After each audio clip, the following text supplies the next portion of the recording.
de lo que es el espacio recíproco, ves la red al revés, que es parte justamente de lo que sería las jornadas académicas de didáctica de las ciencias 2024 de la Escuela Superior de Física y Matemática. Lo primero que tenemos que recordar es que la materia puede disponerse en lo que sería justamente una forma desordenada y una forma ordenada. En el caso de lo que es la materia desordenada, es justamente lo que nosotros llamamos un sólido amorfo, que es como por ejemplo cuando ponemos unas naranjas, las cuales pues ponemos en una forma aleatoria, pero si viene el tendero y las acomoda de cierta forma, entonces a eso es a lo que nosotros llamamos un sólido cristalino. En este caso, ¿por qué es importante esta característica? Por ejemplo, en este caso tenemos la calcita y el aragonito, que prácticamente ambos son carbonato de calcio. Sin embargo, la forma en la que vienen dispuestos esos carbonos, esos oxígenos y esos calcios genera justamente la diferencia que vemos en pantalla. De hecho, el que tenemos del lado izquierdo se llama calcita óptica, en donde en este caso, por ejemplo, si nosotros dibujamos una cruz en un pedazo de papel y luego colocamos justamente este mineral, nosotros podemos ver, por ejemplo, que las líneas verticales que nosotros tenemos, pues no sufren ninguna modificación o una modificación significativa. Si por el contrario nosotros vemos lo que sería la línea horizontal, podemos ver que ésta se está bifurcando de tal manera que observamos dos líneas y eso es porque se genera este fenómeno conocido como birrefringencia. En este caso, bueno, nosotros podemos observar lo que serían esta imagen donde nosotros vemos esferas blancas que serían prácticamente átomos. Como nosotros podemos darnos cuenta, la distancia entre estos átomos es mucho, muy pequeña, por ejemplo, de 0.14 nanómetros. Esta imagen fue tomada utilizando un microscopio electrónico de transmisión, que por supuesto es un equipo bastante costoso, pero que de igual manera nos permite justamente observar estas disposiciones ordenadas. Sin embargo, en la época en la que no teníamos justamente estos equipos, entonces, ¿cómo supimos que, no, que estos justamente tenían una disposición en forma de hexágonos? Entonces, para poder responderlo, pues nosotros necesitamos justamente verificar el hecho de que esta materia ordenada puede, en primera instancia, reducirse a formas geométricas convencionales. Estas formas geométricas convencionales, por ejemplo, en este caso, un cubo, sería justamente lo que nosotros llamamos una celda unitaria. Imaginemos, por ejemplo, que tenemos una torre de Jenga y cada una de las piezas corresponde con esta celda unitaria y cuando armamos toda la torre, pues obviamente tendríamos lo que es la estructura cristalina. Obviamente en este caso, bueno, tendríamos que disponerlo de una misma dirección, pero de igual manera, pues obviamente nosotros consideraríamos estas piezas individuales y el conjunto justamente de las mismas.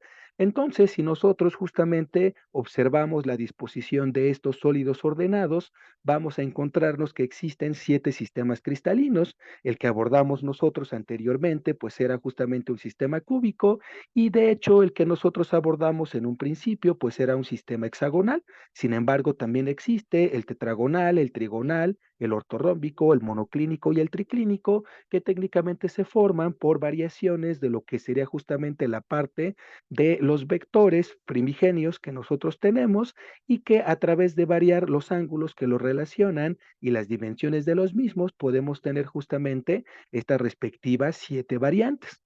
Entonces, por ejemplo, en este caso, a esta distribución ordenada que existe en la materia sólida, nosotros le llamamos red directa y como ya vimos, es una distancia considerablemente pequeña la que existe entre la disposición de los átomos, por ejemplo, del orden de nanómetros. Entonces, en este caso, ¿cómo es que supimos que este cubo se formaba a ese nivel tan pequeño?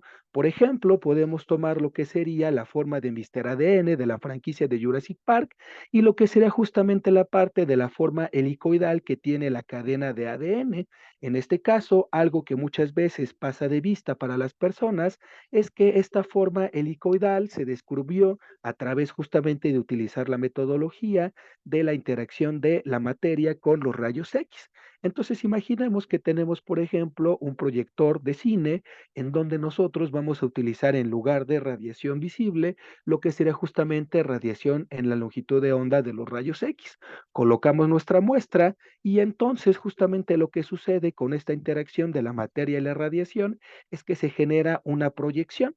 Esa proyección, por ejemplo, en esta imagen, fue la que le permitió a los científicos de la época imaginarse justamente que esta cadena de ADN estaba dispuesta en una forma helicoidal, como si fuera una espiral. Justamente lo mismo le sucedía a esta materia ordenada, en donde gracias a la interacción con los rayos X, estos correspondientes cristales generan proyecciones que conservan justamente lo que sería esa disposición atómica. La característica de los rayos X es que por la longitud de onda que tienen, son capaces de oscilar varias veces en lo que sería justamente estas distancias y de esta manera pueden interactuar y generarme este tipo de patrones que nosotros podemos ver con distancias mucho más grandes, por ejemplo, de centímetros, y de esta manera lo podemos medir.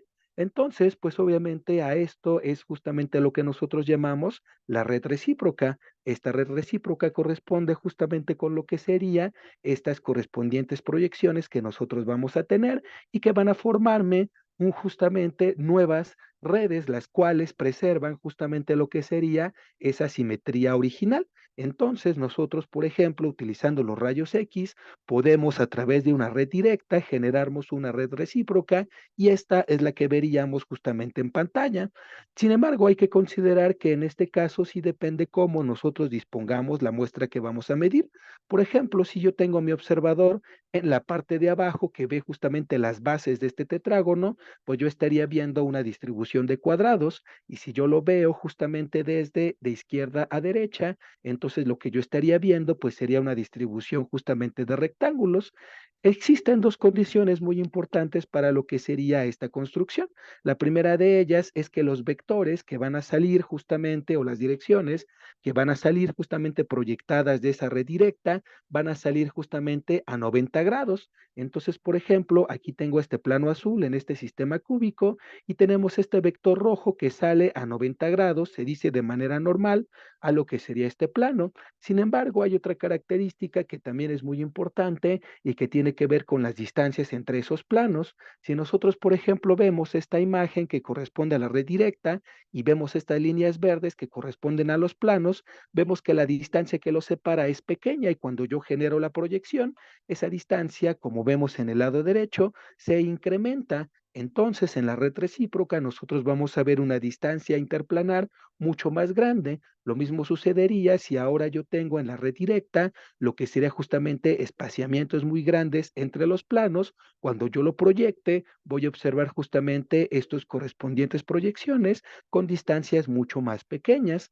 Entonces, en este caso, volviendo a la pregunta original, ¿cómo supieron que eran hexágonos? Pues justamente nosotros, utilizando rayos X, la difracción, nuestra muestra, que tiene una distancia nanométrica, genera una proyección, la cual tiene una distancia mucho más grande que puedo yo ya medir con una regla, y de esta manera esta proyección conserva esa distribución atómica, y de esta manera, justamente antes de que tuviéramos microscopía electrónica de barrido al nivel en el que se encuentra actualmente, nosotros pudimos saber que esta materia ordenada tenía una disposición justamente hexagonal. Gracias por su atención.